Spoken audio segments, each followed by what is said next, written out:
Assalamualaikum warahmatullahi wabarakatuh. Shalom, salam sejahtera untuk kita semua.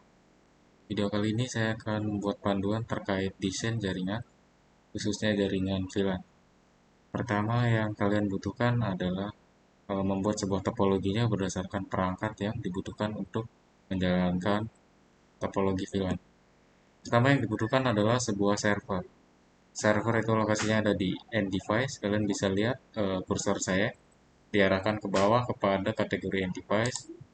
Kemudian kalian pilih di sini server, kalian klik satu kali dengan klik kiri, kemudian pindahkan kursor ke lembar kerja, klik kiri satu kali.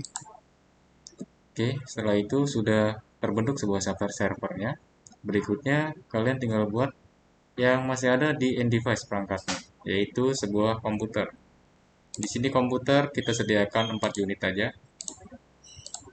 Dua komputer menggunakan koneksi jaringan kabel, dua komputer lagi menggunakan koneksi jaringan wireless. Kemudian yang dibutuhkan adalah sebuah switch ya. Switch itu adanya di net device. Kalian klik kategori net device, kemudian pindah ke kategori switch di situ. Switch yang digunakan di sini saya rekomendasikan menggunakan switch 2960. Klik satu kali di switchnya, kemudian pindah ke lembar kerja. Berikutnya, perangkat yang dibutuhkannya kembali adalah sebuah router wireless, karena di sini ada kebutuhan untuk membuat router wireless. Wireless router di situ tersedia pada wireless device. Kalian cari kategori wireless device di bawah, sesuai dengan kursor saya. Kalian klik satu kali. Kemudian di sini gunakan yang router wireless dengan tipe WRT 300N.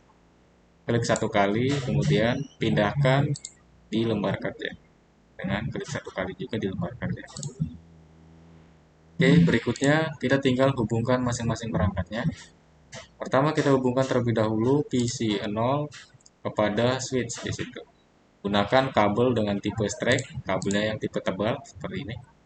Kemudian klik kiri satu kali di perangkat komputernya, pilih port fast Ethernet 0. Kemudian arahkan lagi ke switchnya di switch 0. Klik satu kali dengan klik kiri, pilih di situ fast Ethernet 0. Oke, jika sudah, kita tinggal lanjut sambungkan lagi perangkat PC yang berikutnya yaitu PC 1. Hubungkan dengan fast Ethernet 0. Hubungkan lagi ke switchnya dengan fast Ethernet 0 /2. Oke, setelah itu kita tinggal hubungkan perangkat switch dengan menggunakan kabel crossover ya di sini. Gunakan fast Ethernet 0 /3, hubungkan ke router wireless. Pilih port Ethernet 1. Kemudian kalian hubungkan lagi antara switch dengan server. Dari switchnya di situ pakai fast Ethernet 0 /4. Kemudian hubungkan ke server, pilih fast Ethernet 0. Itu menggunakan kabel strap. Oke, lanjut berikutnya kita hubungkan PC 2 dan PC 3 menggunakan jaringan wireless ya. Di sini kita masuk ke PC 2-nya terlebih dahulu. Kita ubah dari tipe jaringan berkabel ke tanpa kabel. Jadi kalian klik satu kali di PC yang akan diubah. Di sini PC 2. Klik satu kali, kemudian akan tampil gambar fisik dari komputernya.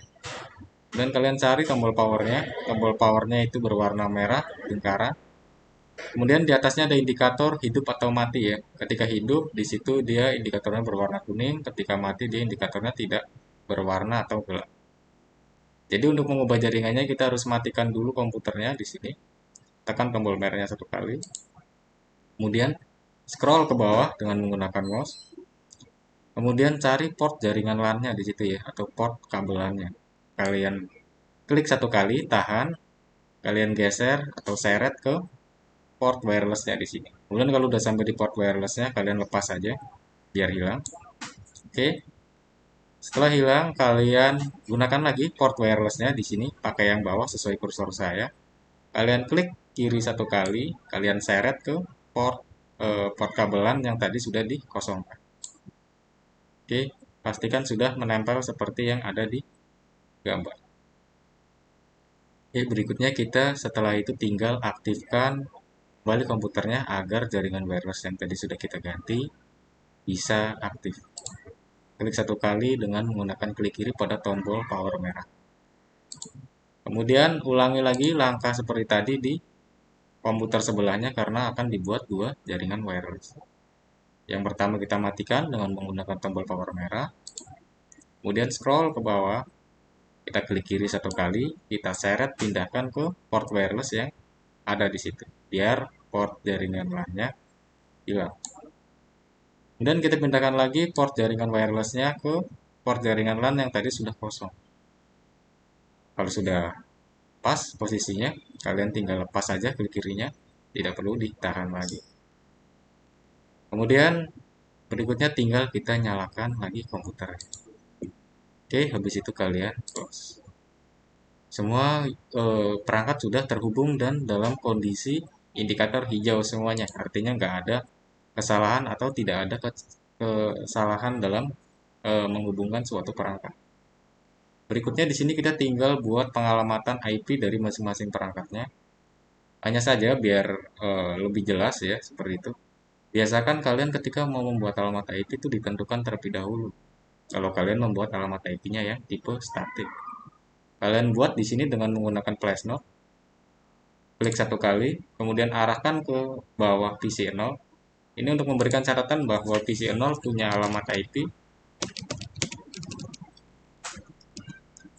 Alamat IP sesuai dengan yang kita setting. Misalkan di sini kita buatnya 192.168.1.1.2. Ini untuk ya PC 0-nya. Kemudian server juga kita berikan alamat IP di sini.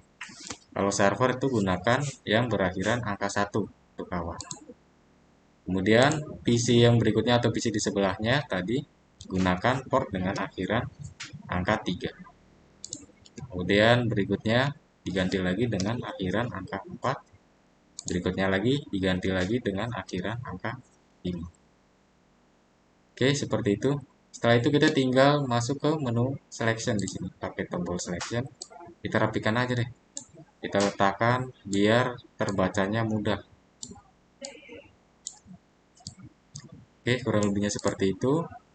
Berikutnya kita tinggal tes koneksi aja dari masing-masing perangkatnya. Gunakan di sini tombol yang bentuknya pesan masih tertutup ya, atau add simple PDU. Kalian klik satu kali, arahkan ke PC 0, kemudian arahkan ke PC 1.